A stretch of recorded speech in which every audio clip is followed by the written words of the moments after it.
Welcome to Nature Speaks. Today we are going to talk about one of the most necessary, essential things that we find on this earth and take for granted. We are going to speak about water. A few weeks ago, I was with my family in Durban, in South Africa, enjoying the summer there with my kids. And while we were there, my children told me, "Daddy, why don't we go to the pool or go to the beach?" I hesitated in the beginning because I knew that the beaches were going to be crowded. But eventually I gave in and we went. While we were there, I was amazed to see my children just enjoying themselves so freely in this water that kept coming to the shore. I kept a keen eye on them, just observing in case they are taken into the open sea through some undercurrent.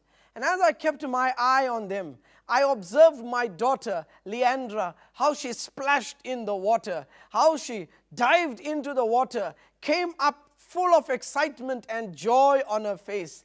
And every time I called them to come out so that we can go back home, they said, "Dad, just now, just now." And as I saw my children playing in that water, I began to take a few pictures. And as I took those pictures of my children shouting and jumping out of the water, I realized that indeed water is very important. Yes, water is important for entertainment and pleasure as well. Swimming releases many stresses of this world. Yes, water is one of the most important things on this earth. Besides being used for pleasure, swimming, and playing around, water sustains every living thing on this earth. Every living creature, every living plant, every living human being needs water for its survival. Without water, plants, animals, microbes, everything will perish. Our bodies, amazingly, is composed of 75% water. So we are literally walking bags of water. Water allows our blood to flow through the blood vessels, thus supplying the body with the vital nutrients that it needs. Also, water allows waste material to be eliminated from the body via the excretory system. Our need for water becomes very apparent when we are thirsty. The taste for water going down your throat is something that we all find so much of pleasure in, especially if we are extremely thirsty. We drink glasses of this precious transparent liquid every day.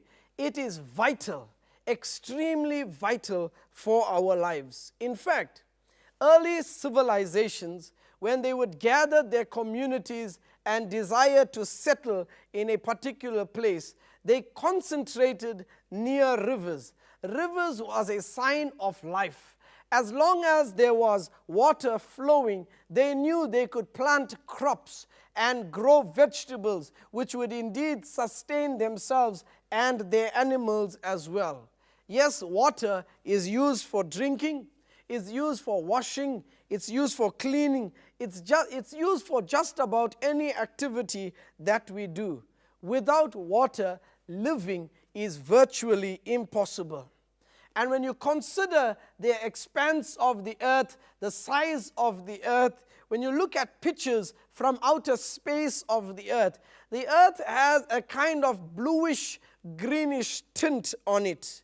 That's because water covers a total of 2/3 of the surface of the earth. The vast expanses of the seas and the oceans have always been great sources of food and means of travel. Millions of fishes live in the sea. They provide an abundant supply of food. Most of us have eaten fish, of course, with the exception of those who do not eat meat. The majority of mankind will continue to eat fish out of this vast expanse of water. The rivers, the oceans, and the seas, indeed, provide man with an important means of travel. In ancient times, man explored the earth via the sea. The British, the Portuguese, the Spanish, the Dutch, and all others reached the less developed worlds in ships. They conquered and they colonized wherever they went and whatever they discovered through water. Much of what we have today has been influenced by the travelers who came from far away in ships trying to conquer territories. Today, many of the waterways of the world are still important to mankind. Water will never cease to exist as one of the most important things in this world. Huge oil tankers, container ships, and others ply these routes. In fact, many of the sea routes are overcrowded today because more and more containers are being shipped from continent to continent via the ocean. Where there is a shortage of water, there is a drought. And when there's a drought, we know the dire consequences. Recently, I have seen pictures of emaciated children languishing in hunger and in thirst. And when I looked at these dehydrated bodies, I realized that had they had water to sustain themselves, they would have survived a little longer and much, much longer, overcoming the consequences that they are facing at that time. Plants and animals would perish without water. Yes, the affected land becomes parched and dry during a drought. Nothing grows. In the midst of the Sahara Desert, where there is very, very little rain, there is very, very little life. Where there is little water, there's little life. Where there is no water, there is no life. Mostly, we get sand from sand. No man can live there. People who live in and around or near deserts know the value of water. They know how precious it is, and they take care while using it. While we might open our taps and have water freely flowing, others are struggling to keep the little water that they have. The next time you open your tap, thank God for the water that you have. Praise Him for it and use it sparingly. When we get back, we'll explore a little more this watery topic that we've engaged in today.